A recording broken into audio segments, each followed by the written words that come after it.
बंधु मैंने दुई दुई प्रतिष्ठित प्रदीप दुई बंधु अच्छा नारायण भी अच्छा आपण मैंने मुझे जानी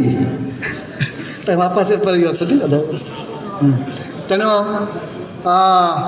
आपण को आउ थे मु धन्यवाद जनाऊँ कृतज्ञता जनाऊँ जे आपण एत भल पाइबा दे नारायण ये आसर को आसी अंततः तांको उत्साहित कर कारण कविटे किसी समाज किसी चाहे ना कारण से जानी समाज को किसी दब ना अंततः से किसी भल पाइबा आशा करे तेणु से भल पाइबा को आशा करके कविताटी बंची थाए आपण बहुत बहुत भल पाइबा दिंतु एवं यात्रा शेष न हो जो मुठाए अफसोस आम कविता संकलन द्वितीय कविता मान प्रथम कविता संकलन सफल था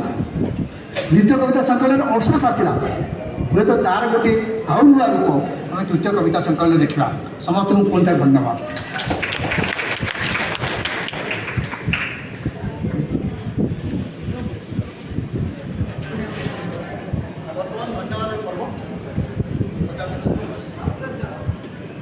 आज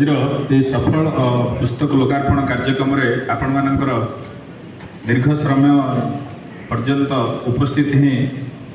केवल कवि को उत्साहित करनी प्रत्येक सृजनशिल्पी को उत्साहित करुच्ची कहीं वर्षा सत्वे आम अनेक साहित्य सभा देखू किंतु गोटे भरपूर साहित्य सभा आपण शेष पर्यंत उपस्थित अच्छा आपण मैंने यह निश्चय समस्त को आंदोलित कर प्रेरणा जोगेब प्रकाशक भाव में आनंदित होउछि जे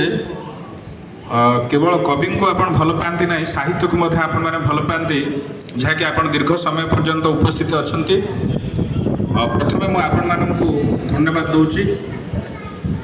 एवं आज आम सहित जी मुख्य अतिथि भाव में थे से जदिओ आमठू विदाय नहीं डॉक्टर इति सामंत को प्रकाशन बनफुल तरफ आम धन्यवाद दौचे आज जे सभा कार्य पौरोहित करुले विशिष्ट आलोचक एवं प्रोफेसर कृष्णचंद्र प्रधान को आम धन्यवाद जनाऊे मुख्य वक्ता भाव जे थे कवि समालोचक उच्च शिक्षा विभाग विभिन्न पदपदवी अवतीर्ण होते प्रोफेसर प्रदीप्त कुमार बारिक को आम धन्यवाद दौचे एवं सम्मानित अतिथि भाव में थे अवसर प्राप्त उपनिर्देशक उच्च शिक्षा विभाग ओडिशा सरकार प्रोफेसर प्रदीप कुमार दास को आम धन्यवाद जनाऊे सबशेष यही पुस्तकर कवि एवं जहाँ आम उपस्थित थे अभिनंदन जनाइबा सहित से केवल दुई तीन बही सीमित रुहतु आम चाहिए ना से जो भाव में साहित्य निजक तल्लीन कर आगामी दिन में अनेक पुस्तक बाहर मनर कथा एवं जो कथा को से शब्द कथार कही पारना कलम उतारतु एवं अनेक पुस्तक प्रकाश पाऊ आम ईश्वर निकट में प्रार्थना करुचे अभिनंदन धन्यवाद दौचे आज सभा कार्य जेहेतु बहुत मध्याह्न समय उपनीत है सरुची आपण मैंने मध्याह्न भोजन आनंदर सह सेवन करेंगे बोली आपण मानू आमंत्रण जाऊँ धन्यवाद नमस्कार।